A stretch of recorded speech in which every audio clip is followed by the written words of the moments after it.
Cek. Oke. Assalamualaikum warahmatullahi wabarakatuh. Balik lagi bersama saya. Bagi yang belum kenal, maka saya akan memperkenalkan diri. Nama saya adalah Firdy Valian dan saya merupakan mahasiswa ilmu politik dari Fakultas Ilmu Sosial dan Ilmu Politik dari Universitas Muhammadiyah Jakarta. Nah, nomor pokok mahasiswa saya adalah 20 200 110 3058. Oke, baik sebelumnya apa kabar teman-teman? Semoga teman-teman berada di dalam kondisi yang sehat walafiat dan selalu sehat di dalam kondisi seperti apapun. Apalagi sekarang kita sedang berada di tengah-tengah pandemi, yaitu pandemi COVID-19. Semoga pandemi ini segera berakhir, dan sekedar untuk mengingatkan kepada teman-teman agar kita terhindar dan kita mencegah dari COVID-19 ini, ada baiknya teman-teman juga mengingatkan kepada semuanya untuk kita melakukan protokol kesehatan, yaitu dengan cara melakukan 5M. Nah, 5M ini apa saja? Nah, 5M protokol kesehatan ini terdiri dari memakai masker, yang kedua itu mencuci tangan, dan yang ketiga menjaga jarak aman, bisa 1 meter ataupun 2 meter, dan yang keempat adalah menjauhi kerumunan, dan yang kelima adalah mengurangi aktivitas ataupun mobilitas sosial yang berada di luar rumah. Apabila kurang penting, bisa dihindarkan. Apabila itu penting, silahkan lakukan. Nah, ini juga sesuai dengan visi misi, yaitu satukan tekad menuju Indonesia sehat. Nah, mungkin itu saja yang ingin saya himbaukan kepada teman-teman untuk terkait protokol kesehatan pada saat di tengah-tengah pandemi ini. Baik teman-teman, pada kesempatan kali ini mohon izinkan saya untuk membuat sebuah video lagi yang membahas terkait tentang tipe-tipe kepemimpinan politik. Nah, untuk video sebelumnya saya juga sudah membuat video-video terkait tentang kepemimpinan politik, dan untuk membahas selanjutnya lagi, pada video kali ini saya akan membuat tipe-tipe kepemimpinan politik lagi. Nah, dibuatnya video ini adalah untuk melanjutkan sebuah pembahasan dari video-video sebelumnya. Nah, untuk di video kali ini kita akan membahas tipe kepemimpinan politik selanjutnya, yang untuk melengkapi video yang kemarin, yaitu sekarang lanjut ke tipe kepemimpinan politik. Ada dua, yaitu tipe kepemimpinan politik karismatik. Yang kedua, tipe kepemimpinan politik paternalistik. Nah, mungkin teman-teman juga ada yang pernah mendengar dari kata-kata ini, ataupun juga mungkin ada yang belum. Nah, mari kita bahas, insya Allah kita bahas sedetail mungkin. Nah, tidak lupa juga untuk membahas topik selanjutnya. Nah, kita akan mengadakan sesi reminder atau sesi pengingatan materi kembali yang sudah kita bahas sebelumnya. Nah, tujuannya kita membuat sesi ini adalah agar teman-teman bisa, setidaknya apabila teman-teman baru menonton video ini, teman-teman bisa mengerti sebelum-sebelumnya. Nah, yang pertama itu kita mengadakan sesi pengingatan materi yang sudah dibahas. Tujuannya yang seperti yang tadi saya jelas, itu juga akan membuat lebih afdol. Nah, pada video sebelumnya kita sudah membahas tentang tipe kepemimpinan politik yang terdiri dari tipe kepemimpinan politik secara otoriter, tipe kepemimpinan politik secara delegatif, dan juga tipe kepemimpinan politik secara demokratif. Nah, dari 3 kepemimpinan politik, kira-kira apa saja yang sudah teman-teman ketahui ataupun teman-teman yang masih ingat? Nah, baik, akan saya ingatkan kembali. Tipe kepemimpinan politik secara otoriter yaitu merupakan gaya kepemimpinan yang hanya dikuasai oleh satu orang. Nah, perumpamaannya ini seperti contohnya itu seperti raja yang menguasai seluruh bawahannya ataupun daerah-daerah yang ia kuasai.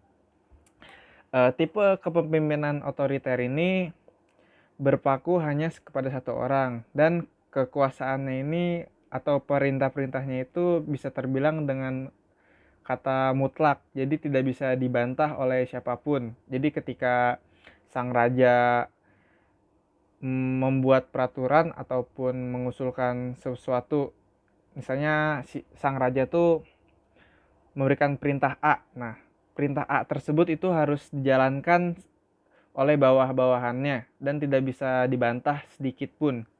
Dan sang raja itu juga tidak bisa uh, menerima ataupun kritikan ataupun masukan-masukan dari rakyat-rakyat kecil.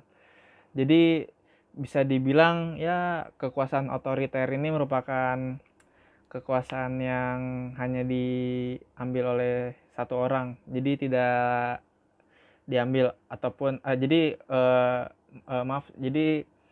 kekuasaan tersebut tidak bisa diganggu gugat oleh siapapun. Jadi hanya satu petinggi dari kekuasaan tersebut. Nah, yang kedua itu adalah kekuasaan delegatif.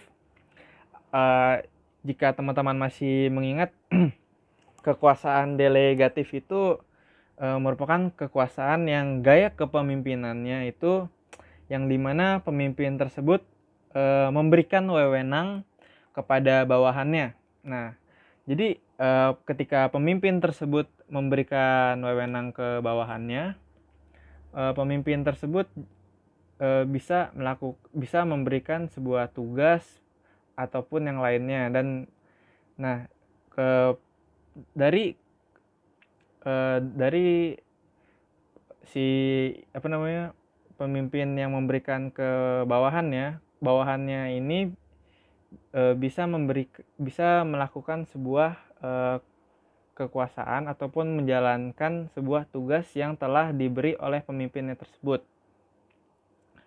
Nah, dan yang ketiga itu adalah demokratis. Nah, pasti teman-teman juga sudah tidak asing dengan kata demokratis. Nah, demokratis itu merupakan gaya kepemimpinan yang dimana semua orang boleh mengeluarkan pendapat. Nah, serta terdapat pembagian kerja yang seimbang.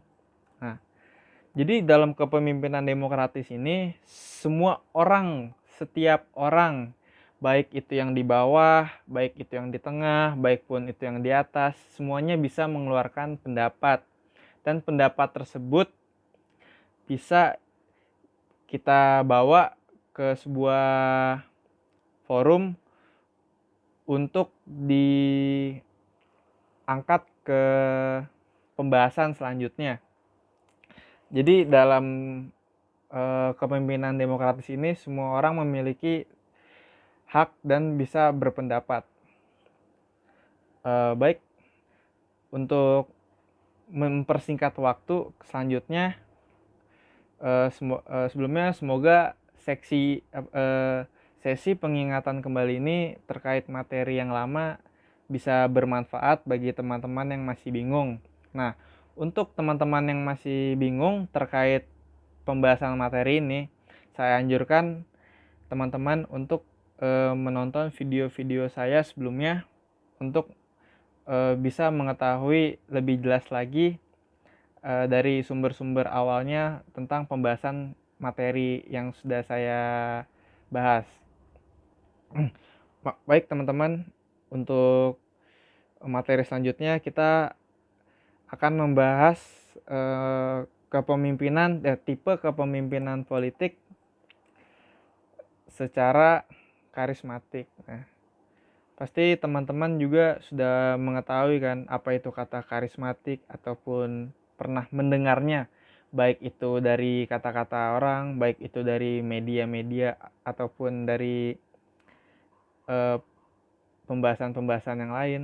Nah, tipe kepemimpi nah, tipe kepemimpinan karismatik. Nah, tipe kepemimpinan karismatik ini merupakan tipe kepemimpinan yang memiliki daya tarik. Nah, dari daya tarik ini sangat luar biasa, dan tipe kepemimpinan ini dapat mempengaruhi seseorang, baik itu dari cara berbicaranya, baik itu dari posturnya, ataupun dari gerak-gerik dia bertindak. Nah, dari sosok kepemimpinan politik karismatik ini sangatlah kita bisa ambil contohnya seperti Presiden pertama Indonesia, yaitu Bapak Soekarno. Nah, dari kepemimpinan Bapak Soekarno itu bisa kita lihat bahwa jiwa kepemimpinannya itu sangat bagus. Nah, dari karismatiknya ini, dari beliau berbicara, berpidato, pasti bisa membuat kita bersemangat ataupun bisa membuat kita bergebu-gebu. Dalam arti kata, gaya bicara seorang pemimpin bisa mempengaruhi bawahan-bawahannya untuk bertindak sesuai keinginan yang ia mau. Nah, dari itu juga seorang pemimpin yang karismatik, selain gaya bicaranya yang baik, ia juga memiliki attitude ataupun sikap-sikap yang sopan, yang baik. Nah, untuk apa pemimpin tersebut memiliki kriteria-kriteria tersebut? Nah, dari kriteria-kriteria tersebut ini berguna untuk memancing daya tarik bawahannya agar bisa mematuhi pemimpin tersebut secara tidak langsung maupun langsung. Dari cara berbicara, berjalan, ataupun bertindak, pemimpin karisma ini memiliki sebuah kekuatan yang tidak bisa kita lihat secara kasat mata. Jadi kita bisa melihat, jadi kita bisa mengetahui seorang memiliki kepemimpinan yang gayanya karismatik itu melalui sebuah tindakannya dia, bagaimana dia memperlakukan bawahannya, bagaimana dia memperlakukan suatu organisasi tersebut berjalan. Nah, dari kelebihan kepemimpinan karismatik ini dapat kita simpulkan bahwa dia dapat berkomunikasi untuk menyampaikan visi misinya dengan jelas. Terus dia juga dapat membangkitkan semangat bawahannya untuk bekerja lebih giat. Seperti yang tadi saya sampaikan, pemimpin yang karismatik bisa membuat bawahannya itu bergejolak semangatnya untuk bekerja. Nah, yang ketiga itu juga bisa mendapatkan pengikut dengan massa yang besar. Nah, apabila sebuah komunitas ataupun sebuah organisasi telah dikuasai oleh pemimpin karismatik ini, pasti bawahan-bawahannya ini akan sangat senang kepada pemimpin ini. Nah, dari senangnya bawahannya ini, pasti bawahan tersebut akan berbicara kepada orang-orang yang lain, sehingga orang-orang yang lain bisa menilai pemimpinnya tersebut dengan baik. Nah, oleh karena itu maka akan datang terus pengikut-pengikutnya yang baru. Jadi terciptalah pengikut dengan massa yang besar. Nah, yang keempat itu dia juga, pemimpin karismatik tersebut menyadari bahwa kelebihannya itu dengan baik. Nah, ketika ia menyadari kelebihannya dengan baik, nah disitulah dia akan memaksimalkan sebuah etos kerjanya dengan baik, sehingga tidak ada yang dikurangi. Nah, apabila kita membahas sebuah kelebihan, pastinya juga ada sebuah kekurangan. Kekurangan dari sebuah kepemimpinan secara karismatik ini, yang pertama itu terkadang sebuah pengambilan keputusan itu dapat beresiko. Mengapa demikian?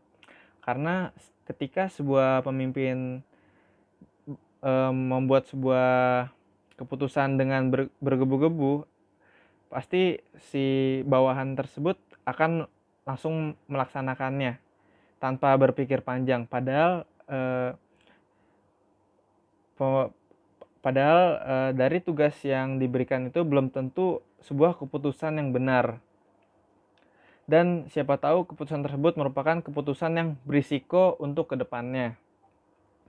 Nah, untuk pembahasan kepemimpinan karismatik mungkin hanya itu.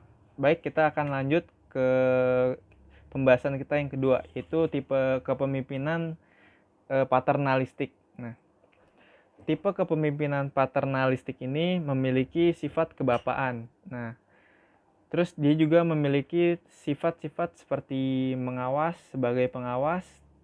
Tetapi dalam sistem kepemimpinan politik paternalistik ini, si orang yang memimpin tersebut juga memberikan sebuah pertolongan.